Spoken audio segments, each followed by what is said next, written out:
Punta ako sa day 1 ng ToyCon and ito yung mga nabili ko. Marami-rami to and so, isa-isahin natin. Simulan na natin kay E.T. Phone Home. Para siyang stuffed toy, anong gusto ko nga dito, yung red hoodie jacket niya, wala lang. Ang cute lang, tapos may nakalagay pa na E.T. Ang cute pa niya pag nakasuot yung red hoodie jacket sa kanya.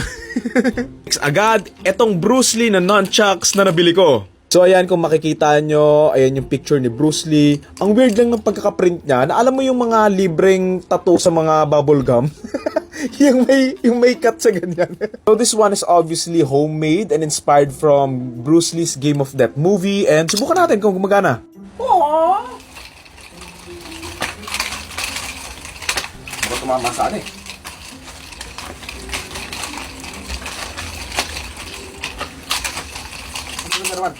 Next na tayo, itong maliit na Shrek na wala lang.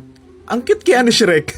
Nakaalala ko ang bili ko dito 100 pesos. So akala ko nga nasa mas mahal pa eh. So nung sinabing 100 pesos, sabi ko, sige akin na yan. Thought love was only true in fairy tales. Next, itong Jurassic Park na tumbler na ang ganda. Sa mga hindi nakakaalam, super fan ako ng original na Jurassic Park na kahit buong araw ko itong panoorin, hindi ako magsasawa eh. Tuwan ko sa kanya yung design na meron nga siyang ulo ng T-Rex dito sa taas. Tapos nakasulat nga dito yung Jurassic Park, yung original arch nga dun sa may movie. And galing ito sa Universal Studios Japan. So since hindi pa ako nakakapunta ng Japan, ito na lang muna. Ang cute pa, nakasulat dito sa likod, Jurassic Park, The Ride. Diba, ang cute. Tapos yung parang lace niya na... Alam mo yung itsura niya, yung parang galing talaga siya sa mismong Jurassic Park. Next, itong Jason Voorhees na glow-in-the-dark na mask. Sobrang fan ako ng mga horror movies and nung bata ako, pinanood ko yung buong Friday the 13th sa isang buong araw lang. So kasi siyang tanggalin sa plastic para wala lang. So, ayan. Try natin sa hotel kahit may plastic. Di ba ang cool? Tapos, glow-in-the-dark pa. Next, itong mga artwork posters ni... Correct me if I'm wrong si kay Sir Marius Black and kay Ma'am Guada. So mahilig din ako sa mga posters and ito nga yung tatlong binili ko. Ito yung parang Secret Meows, Dr. Doom inspired. So puro pusa to. Tapos ito naman nakasulat, babangon ako at kakalmutin kita. Tapos ito yung cute lang din. Mga nagbebenta ng lobo. Tapos may mga iconic na mga characters. And last one is itong parang siyang unicorn stuffed toy na nakasampay. So, cute din. Meron din pala sila mga binigay na bookmarks. So, ayan yung tatak nila. Ayan, Kurosaku. Ayan. Wala ulit yung mga artworks. Pakita ko sa inyo. Ayan. Ayan, Marius Black. Nakasulat. Ayan. Babangon ako't kakalimutin kita. And personally, ito yung pinaka-favorite ko. Secret Meows. No one is a fools. Fools. No one is a match for Doom Kitty. Look at those details, oh. Ang cute. As a cat lover din naman. Eto next, nakitan lang ako kaya binili ko. Si Tralalero Tralala. Akala ko pa ang una, ito si Ballerina Frappuccino eh. So yung pala, hindi pala. Saka ang cute niya. Saan ka makakakita ng pateng na naka-sneakers?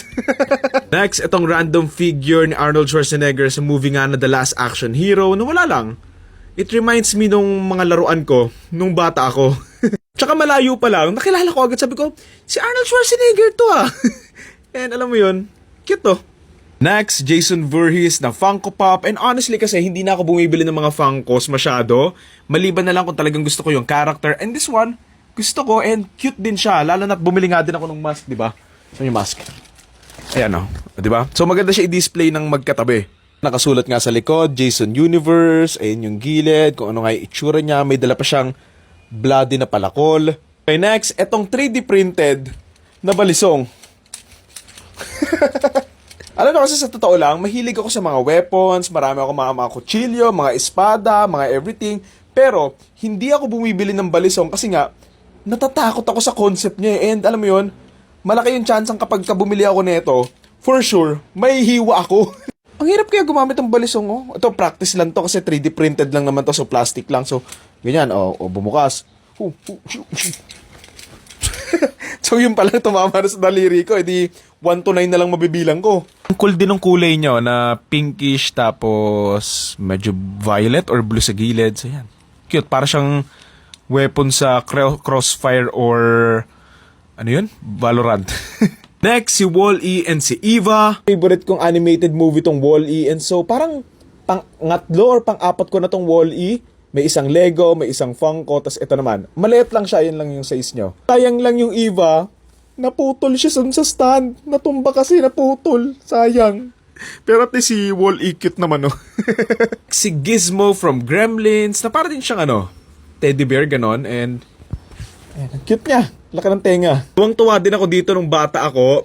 And ang cute din ng version nila, yung masamang version, yung nabasa nga ng tubig. Tingnan niyo yung mata niya, oh. Laki pa ng tenga. Para siyang Tarsier. Papansin nyo, puro movie-related nga yung mga binibili ko. Kasi, wala, gusto ko yung mga movie and gusto kong bilhin yung mga movies na tumatak din talaga sa akin. Like yung E.T., like yung Friday the 13th, yung Jurassic Park, like si Bruce Lee, Game of Death, diba?